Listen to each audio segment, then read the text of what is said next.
अस्सलाम वालेकुम, this is नूर जमान। आज की इस व्लॉग में हम मशरक़ वस्ती में जो इसराइल और ईरान की जो लड़ाई चल रही है, तो यहाँ पर इसराइल का गोल क्या है, वो यहाँ पर हासिल क्या करना चाहते हैं, और ईरान का जो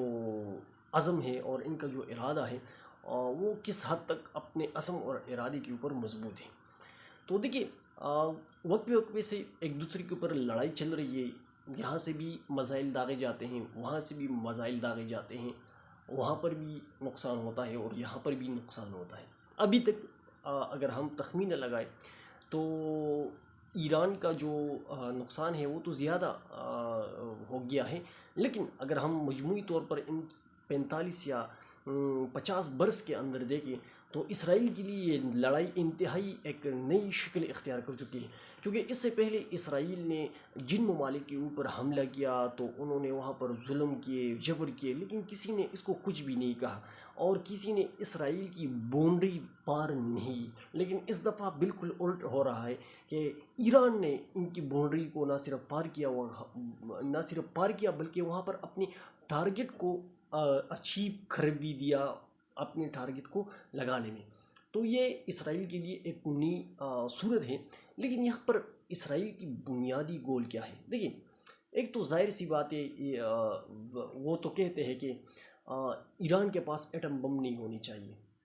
और वो ये भी बताते हैं कि जब तक हम इनके न्यूक्लियर प्रोग्राम को ख़त्म नहीं करेंगे, उनके साइंसदानों को ख़त्म नहीं करेंगे, तब तक हमारी ये लड़ाई जारी रहेगी। दूसरी तरफ ईरान भी कहता है कि नहीं, हम ना अपनी जोहरी मुआहदे से पीछे हटने को तैयार है। लेकिन वो तो कहते हैं कि हम हटने को, यानी हमें जोहरी मुआहदे में हम कोई ज़्यादा इतना दिलचस्पी नहीं रखते, लेकिन जो हमारी ज़रूरत के मुताबिक जो यूरेनियम हमें इस्तेमाल करना पड़ेगा तो हम इसको इस्तेमाल करेंगे। तो इनका यही दोनों का मौक़िफ़ तो यही है। लेकिन असल में जो बुनियादी गोल है यहाँ पर इसराइल का, वो क्या है? वो ये है कि वो यहाँ पर ईरान की इकॉनमी को कमज़ोर करना चाहते हैं, वो यहाँ पर ईरान की हुकूमत को कमज़ोर करना चाहते हैं, और इनकी ख्वाहिश है कि हम यहाँ पर ईरान में इस हुकूमत को इतना कमज़ोर कर दें कि ईरान के अवाम ख़ुद अपनी हुकूमत के ख़िलाफ़ खड़े हो जाए, और फिर वहाँ पर हम अपनी मर्ज़ी के मुताबिक एक रिजीम करवा कर अपनी मर्ज़ी की हुकूमत बैठा दें, जिस तरह कि इससे पहले इसराइल ने किया है। जैसे कि इराक़ में मौजूद है, उर्दन में मौजूद है, शाम में मौजूद है, और इसके अलावा अगर हम सऊदी अरब को देखें, UAE को देखें, अगर इवन हम अपने मुल्क पाकिस्तान को देखें, तो ये ज़्यादातर अमेरिका के इशारों पर चलते हैं, और इनको जब भी कहा जाता है, जिस तरह कहा जाता है, तो वो इसको मनवान मानते हैं। सिर्फ़ इस खित्ते के अंदर मशरिक़ वस्ती में एक ईरान ही एक ऐसा मुल्क था जो वो अपनी मर्ज़ी के मुताबिक अपनी पॉलिसी को बनाता था, और इसराइल यानी अमेरिका के सैंक्शन के बावजूद भी उनकी इकानमी दिन ब दिन बढ़ती जा रही है और बढ़ती जा रही थी। तो इसराइल के लिए सबसे बड़ा ख़तरा ईरान की जो पॉपुलेशन है और इनकी जो आगे बढ़ने का तिजारती माहौल में इनके आगे बढ़ने का जो रफ्तार है, इसराइल इससे भी बहुत ज़्यादा खौफज़दा है। और इनका बुनियादी गोल जो है वो यही है कि वो ईरान के अंदर जो मौजूदा हुकूमत है और आयतुल्लाह ख़ोमेनी की जो वहाँ पर एक ग्रुप यानी उनका वहाँ पर जो एक कंट्रोल है, वो इसको तोड़ना चाहते हैं और अपनी मर्ज़ी की हुकूमत यहाँ पर बिठाना चाहते हैं। तो इसराइल का बुनियादी गोल यही है। और हालांकि ईरान जो है वो कहते हैं कि हम अपनी मर्ज़ी के मुताबिक अपनी यूरेनियम का इस्तेमाल करते हैं, और वो बार बार भी ये कहता है कि हम यानी एटम बम को नहीं बनाते, लेकिन अपनी ज़रूरत के मुताबिक जो इनके लिए यूरेनियम दरकार होगी, हम इनके हुसूल के लिए अपने काम को जारी रखेंगे। लेकिन इसके साथ साथ वो कहते हैं कि हम अपनी तमाम मामलात को डिप्लोमेटिक तरीके से, यानी मुज़ाकरात के ज़रिए से हल करना चाहते हैं। लेकिन चूँकि इसराइल जो है उनका अमेरिका के ऊपर और जितने भी यूरोपीय ममालिक हैं वहाँ पर इनको मुकम्मल तौर पर कंट्रोल हासिल है, तो इस वजह से वो चूँकि उनका सपोर्ट इनको हासिल है, तो वो एक नशे की हालत में भी है, तकब्बुर और गुरूर की हालत में भी है, क्योंकि उनके पास पैसा भी है और टेक्नोलॉजी भी है और साजो सामान भी है। तो वो यहाँ पर बार बार मुज़ाकरात की बजाय وہ یہاں پر یعنی ایران کے عوام کے لیے پیغام دینا چاہتے ہیں۔ اگر ہم نتن یاہو کی مختلف انٹرویو کو دیکھیں تو وہ بار بار کہتے ہیں کہ ایران کے عوام کو کہ دیکھیں ہمارے آپ سے لڑائی نہیں ہے، ہماری صرف آپ کے ایلیٹ لوگوں سے لڑائی ہے، اور اگر ایران کے عوام اٹھ کھڑے ہو جائے ان کے خلاف تو ہم پھر وہاں پر کچھ بھی نہیں کریں گے۔ حالانکہ یہ بالکل نتن یاہو ایک ٹرک استعمال کرتا ہے، ایران کے عوام کو بیوقوف بنانے کی وہ کوشش کرتا ہے کہ ہم یہاں پر اپنی مرضی کی حکومت بٹھا دے، چونکہ ایران کے عوام بہت ہی ہوشیار ہیں اور وہ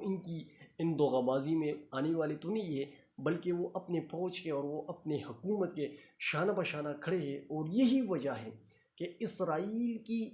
کے پاس اتنے طاقت ہونے کے باوجود بھی وہ ایران کا ابھی تک وہ نقصان نہیں کر سکے جو وہ سوچتے تھے۔ اور اس کے ساتھ ساتھ اگر ہم ٹرمپ کو دیکھیں تو یہاں پر ٹرمپ کی جو پوزیشن ہے وہ اس طرح ہے کہ جب دو لوگوں کے درمیان لڑائی ہوتی ہے اور تیسرا جو ہے نا وہ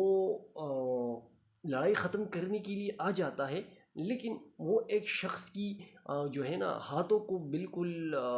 قابو کرتا ہے اور کہتے ہیں کہ نہ کرو، جنگ نہ کرو، لیکن اوپر سے دوسرے کو اشارہ کرتے ہیں کہ مارو، خوب مارو۔ تو یہاں پر ٹرمپ کی پوزیشن بھی یہی ہے، اور ٹرمپ بیچارہ بھی کیا کرے، کیونکہ یہ الیکشن بھی جو جتوایا ہے وہ زینس لابی یعنی اسرائیل نے ان کو جتوایا ہے، تو وہ اسرائیل کے بغیر وہ کچھ زیادہ